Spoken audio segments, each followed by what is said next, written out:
నమస్తే అండి, welcome to VTV Telugu news. ఈ నెల 10వ తేదీనే కొంతమంది ఆంధ్రప్రదేశ్ చెందిన వైజాగ్ కానీ, ఇటు విజయవాడ కానీ, హైదరాబాద్ నుంచి కానీ, తిరుపతి నుంచి చాలామంది మానస సరోవర యాత్రకు వెళ్ళారు. ప్రస్తుతం అక్కడ నేపాల్లో జరుగుతున్న అల్లర్ల నేపథ్యంలో పలువురు ఆంధ్రవాసులంతా చిక్కుకుపోయారు. ఆ 10వ తేదీ నుంచి మన ఐటీ శాఖ మంత్రి నారా లోకేష్ గారు మానిటరింగ్ చేసి వారందరినీ ఏపీకి రప్పించారు. ఈ నేపథ్యంలో మరో 21 మంది వైజాగ్, విజయవాడ, తిరుపతి, హైదరాబాద్కు చెందిన మరో 21 మంది కూడా ప్రస్తుతం నేపాల్లో ఇరుక్కుపోయారు. వాళ్ళు నేపాల్లో అల్లర్ల కారణంగా వాళ్ళు నేపాల్ బార్డర్ నుంచి ఇట్లా చైనా బార్డర్ మీదుగా తీసుకొచ్చేందుకు ప్రయత్నించారు టూర్ ఆపరేటర్లు. అయితే చైనా బార్డర్లో మాత్రం వారిని నిలిపివేయడంతో వారు తీవ్ర ఇబ్బందులు పడుతున్నారు. ఈ నేపథ్యంలో వారందరూ కలిసి ప్రస్తుతం నారా లోకేష్ గారికి విన్నవించుకుంటున్నారు. తామందరినీ ఏపీకి సురక్షితంగా తీసుకురావాలని చెప్పి వారు వేడుకుంటున్నారు. వారు ఏం వేడుకుంటున్నారు అనే విషయాలు కూడా మనం విజువల్ ద్వారా తెలుసుకునే ప్రయత్నం చేద్దాం. కైలాస మానస సరోవర యాత్ర కోసం వచ్చి కైలాస మానస సరోవర యాత్ర సంపూర్ణం అయిపోయి దగ్గర చైనా బోర్డర్ లో ఉన్నామండి. మేము నేపాల్లోకి ప్రవేశించడానికి పర్మిషన్ లేదని ఈ ట్రావెల్స్ వాళ్ళు అంటున్నారు.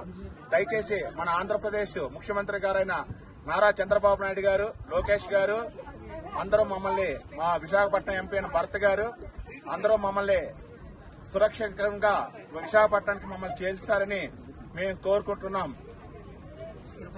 అది నమస్కారం అండి. మీరు ఏ ఊరు నుండి వచ్చారు చెప్పండి. మేము తిరుపతి నుంచి వచ్చిందామండి. మేము మానస సరోవర యాత్రకు వచ్చినాము. దర్శనం బాగా అయింది. చైనా బార్డర్లో ఉంటాము మేము ఇప్పుడు. చైనా వాళ్ళు, నేపాల్ వాళ్ళు అనుమతి లేదు. ఆ అనుమతి ప్రధానించమని ఆంధ్రప్రదేశ్ ముఖ్యమంత్రి గారిని కోరుకుంటున్నాను. సార్, మేము హైదరాబాద్ నుంచి వచ్చాము. హైదరాబాద్ ఇక్కడ అంతా దర్శనం బాగా అయింది. కాకపోతే ఈ పర్మిషన్ లేదని చెప్పేసి వాళ్ళు చెప్పడం మూలన మేము చాలా కొంచెం భయపడుతున్నాము. సో తప్పకుండా మాకు హైదరాబాద్ చేర్చవలసిందిగా కోరుతున్నాం. ఈరోజు విశాఖపట్నం నుండి 8 మంది మానస సరోవర యాత్ర రావడం జరిగింది. అలాగే తిరుపతి నుండి, విజయవాడ నుండి, హైదరాబాద్ నుండి కూడా 21 మంది టోటల్ గా మన ఆంధ్రప్రదేశ్ నుండి రావడం జరిగినప్పుడు కూడా యాత్ర అయితే సంపూర్ణంగా పూర్తి చేసుకున్నాం. ఏదైతే నేపాల్ నుండి గొడవలు జరుగుతున్నాయని మరుక్షణమే ఎంపీ భరత్ గారి పి అయిన శ్రీభరత్ గారి పిఏ గారికి మెసేజ్ పెట్టడం జరిగింది. అలాగే రామ్మోహన్ నాయుడు గారు సెంట్రల్ మినిస్టర్ గారికి కూడా మెసేజ్ పెట్టడంతో వెంటనే స్పందించి మా దగ్గర నుండి ఉన్న వీసా నెంబర్లు అలాగే ప్రతి ఒక్కరి పేర్లు అన్ని కూడా ఇవ్వడం జరిగింది.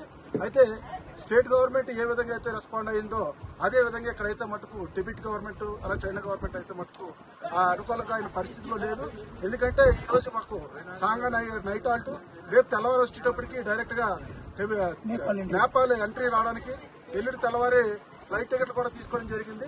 అయితే ఈ రోజు ఆంధ్రప్రదేశ్ ముఖ్యమంత్రి చంద్రబాబు నాయుడు గారి చొరవతో ఫ్రీ ఫ్లైట్ అయితే ఈ రోజు మధ్యాహ్నం ఫ్లైట్ జరుగుతుంది. అలాగే రేపు కూడా ఫ్రీ ఫ్లైట్ లేకపోయినా మీరు రావడానికి అయితే సమ్ముఖంగా ఉన్నాం.